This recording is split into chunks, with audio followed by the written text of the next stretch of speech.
পল্লী দারিদ্র্য বিমোচন ফাউন্ডেশনে ১.৫ যুগেরও বেশি সময় ধরে বিভিন্ন পর্যায়ে অস্থায়ীভাবে কাজ করছেন ৭৫০ জন। সংস্থার বিধি মেনে তাদের নিয়োগ দেওয়ার সিদ্ধান্ত হয় আগের কয়েকটি বোর্ড সভায়।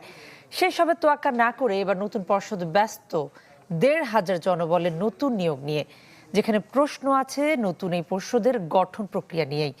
পুরো প্রক্রিয়াকে অস্বচ্ছ বলছেন বিশ্লেষকরা। ইমদাদ হকের রিপোর্টে বিস্তারিত।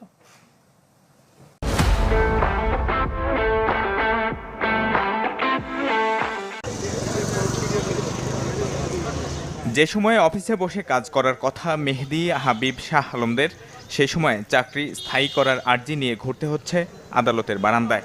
কেননা ১.৫ যুগেরও বেশি চাকরির বয়সে বারবার শুনেছেন আশ্বাস।